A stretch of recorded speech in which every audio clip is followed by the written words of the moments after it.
Hi everyone, Donut here, and we're going to talk about something serious today, and that is the shooting that took place in Sutherland Springs, Texas yesterday on November the 5th. The reason that I'm making this video is because information about the shooting is kind of all over the place right now, so I'm going to take everything that I can find right now and put it into this one video so everyone knows what's going on. A total of 26 people were killed and 20 people were injured during the shooting. The ages of the victims range from 18 months old to 77 years old. Approximately 4% of the town's population was killed during the shooting. This is the 5th deadliest mass shooting in recent U.S. history. There were 27 victims in the Sandy Hook shooting, 32 at Virginia Tech, 49 at the Orlando nightclub massacre, and 58 at Las Vegas. The shooter was 26-year-old Devin Patrick Kelly from New Braunfels, Texas. He was dishonorably discharged from the Air Force after serving from 2010 to 2014. In 2012, he was court-martialed and served a year in military prison after assaulting his wife and child. Kelly used an AR-style rifle, specifically a Ruger AR-556. Kelly purchased the rifle in 2016 from an Academy sports store in Colorado after lying on his background check. He stated that he did not have a criminal history, but he was convicted of domestic violence, which means he could not own any kind of firearm. Reports state that the Air Force failed to put Kelly in the national database that does background checks for firearm sales. In addition to the rifle that Kelly used during the shooting, he also had 2 handguns on him. It has not been reported that he used the handguns during the shooting, but they were found inside the truck after his failed attempt to get away. Several sources are stating that the shooting started off with a domestic disturbance between Kelly and his mother-in-law. He had been sending his mother-in-law, who attended the church, several threatening text messages leading up to the shooting. Most of the sermons from the church were actually recorded and posted to the church's YouTube channel. This means that a video of the entire massacre possibly exists. If this is true, that means that investigators will have to watch the entire video. I think we often forget about the things that law enforcement has to do behind the scenes sometimes. I definitely wouldn't want to be the person that has to watch this video. There were 2 heroes who helped stop the attack. As soon as Stephen Wilford, a plumber from Sutherland Springs, heard the gunfire across the street of the church, he grabbed his own rifle and hurried over to the scene while barefoot.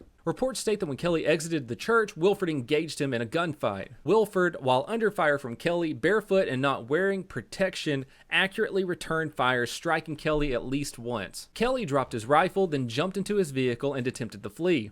Stephen Wilford continued to fire on Kelly as he was driving away. This is when hero number 2, Mr. Johnny Langendorf, pulled up in his truck. Wilford ran up to Johnny, said, "Hey, this guy I was just shooting at shot a bunch of people in the church and we have to go get him." I imagine Johnny said something like, "Hell yeah." Wilford jumped into his truck and they pursued Kelly, reaching speeds of up to 95 miles per hour. Kelly eventually lost control of his truck about 10 miles from the church and wrecked into a field. Some reports are stating that at this point, Kelly took his own life. As of right now, it has not been officially released what the exact cause of death was of Kelly. And that is about everything that I can find right now about the shooting. If I missed something, please leave it in the comments below. Everyone, this is Donut. Please send your thoughts and prayers to the people of Sutherland Springs, Texas, and try and have a fantastic day.